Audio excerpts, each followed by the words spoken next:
Bonjour, aujourd'hui dans les petits experts du numérique, nous allons nous poser la question, c'est quoi l'intelligence artificielle? On entend beaucoup parler aujourd'hui de l'intelligence artificielle, notamment par les films de science-fiction ou la fiction. En fait, l'intelligence artificielle, ça fait partie de la famille des algorithmes. C'est-à-dire que c'est un système de traitement des informations, un système de calcul qui va chercher à imiter des facultés humaines. L'intelligence artificielle, c'est une super puissance de calcul. Il existe plusieurs types d'intelligence artificielle. Aujourd'hui, on a ce qu'on appelle des intelligences artificielles faibles. Alors ça ne veut pas dire qu'elles sont petites, mais ça veut dire qu'elles sont là pour répondre à une tâche prédéfinie. Il y a une procédure, un algorithme, on va poser une question et on va sélectionner des informations, on va essayer de passer en revue toutes les réponses possibles pour sélectionner celle qui paraît la plus crédible. Alors c'est ce qui se passe par exemple dans la reconnaissance faciale sur notre téléphone, la reconnaissance vocale, les assistants vocaux du type Siri ou Alexa ou la recherche prédictive sur Internet, sur Google. Alors en fait, ça veut pas dire, quand on dit faible, ça veut pas dire qu'elle n'est pas puissante, parce que c'est super impressionnant. Quand on pose une question, on a immédiatement la réponse avec un assistant vocal, ou quand on commence à taper une recherche sur Google, ça vient tout de suite. Mais c'est un type d'intelligence artificielle. Par opposition, en fait, l'intelligence artificielle forte, c'est celle qui n'existe pas encore, parce qu'elle serait adaptative, c'est-à-dire qu'elle s'adapterait aux différentes situations sans avoir de procédure, sans avoir à travailler. Donc là, en fait, elle travaillerait vraiment sur le langage et c'est ce qu'on appellerait la conscience artificielle. Aujourd'hui, on l'oppose un petit peu à l'intelligence artificielle. C'est ce qu'on retrouve dans les films de science-fiction, avec Skynet dans Terminator ou encore HAL dans l'Odyssée de l'espace. Pour l'instant, cette intelligence artificielle forte, qui serait capable de concurrencer la conscience humaine, en fait, elle n'existe pas encore. Quand on parle d'intelligence artificielle, il y a eu deux scientifiques qui ont eu une grande influence. Le premier, c'est Alan Turing, qui a travaillé sur les premiers modèles d'ordinateurs dans les années 1950. Et en fait, il avait mis au point un test qu'on utilise encore aujourd'hui, qui s'appelle le test de Turing, et qui pose la question, une machine peut-elle penser? Et donc, en fait, l'idée, c'était de poser un certain nombre de questions. Donc, il y avait des gens, des hommes et des femmes dans une pièce qui posaient des questions.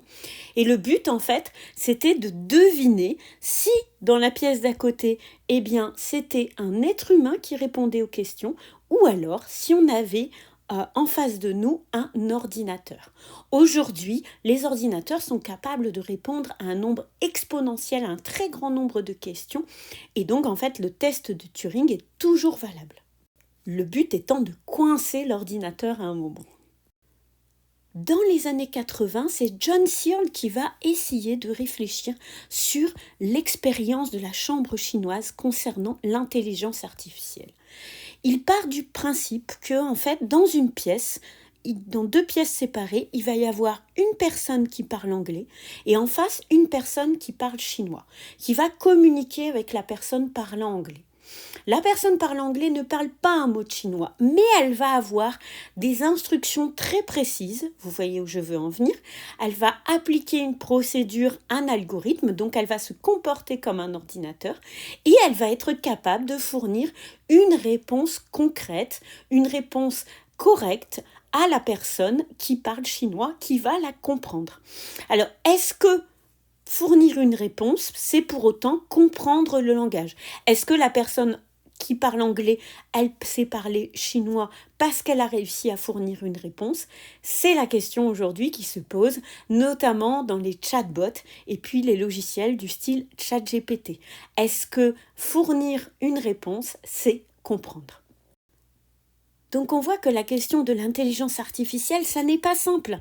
Et d'autant plus dans le monde d'aujourd'hui où en fait on va se poser beaucoup de questions. Alors l'intelligence artificielle, elle a aussi la capacité d'apprendre. C'est ça qui fait partie de sa définition.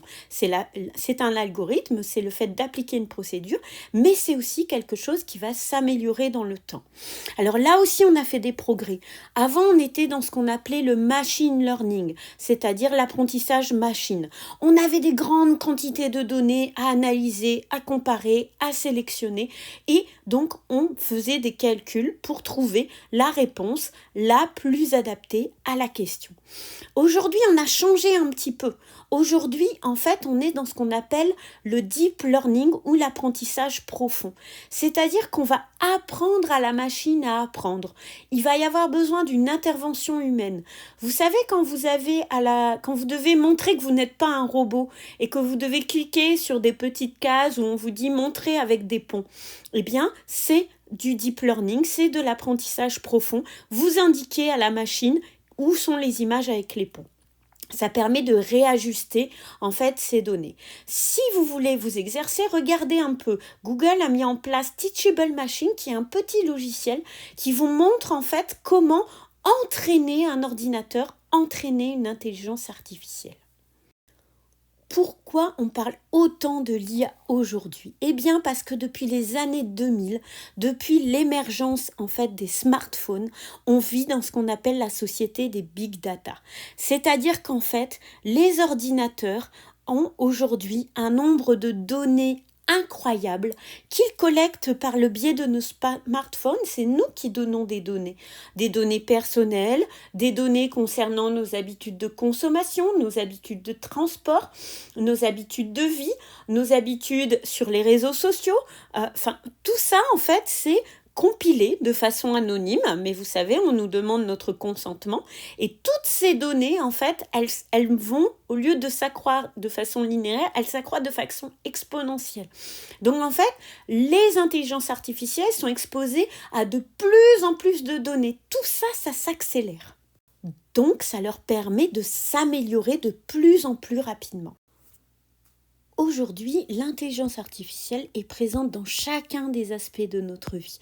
Alors, pas forcément sous la forme d'un petit robot, mais par exemple sous forme de la géolocalisation. Quand vous utilisez les cartes sur votre smartphone, les applications, les assistants vocaux, les fils d'actualité de vos réseaux sociaux, l'information elle est triée par des algorithmes d'intelligence artificielle.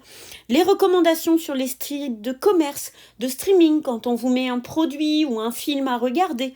Et puis, ça s'accélère de plus en plus, donc ça va concerner également les transports, la médecine, les voitures autonomes, les robots qui vont pouvoir opérer. Enfin, c'est de plus en plus d'utilités, de domaines sont touchés en fait par l'intelligence artificielle. Également la création artistique, on va avoir des compositions qui vont être faites par des intelligences artificielles, et puis on en parle également dans ce qu'on appelle les médias synthétiques, c'est-à-dire tout ce qui est agent conversationnel, rédaction, génération d'images. Voilà, aujourd'hui, en fait, l'intelligence artificielle, elle peut avoir quelque chose à voir avec la créativité. Alors, ça va aussi poser des questions. Est-ce que l'intelligence artificielle pourra un jour remplacer les humains ? Peut-être que ça peut être une bonne chose dans certains métiers qui sont difficiles ou pour des tâches répétitives. Mais quel changement ça va impliquer ? Est-ce que l'intelligence artificielle, elle est toujours objective ? On a vu que dans le processus d'apprentissage profond, l'être humain avait son importance. Donc, est-ce que l'IA, elle peut être influençable ? Est-ce qu'elle peut avoir des biais ? Est-ce qu'elle peut être piratable ? Est-ce que les intelligences artificielles peuvent un jour anéantir la race humaine ?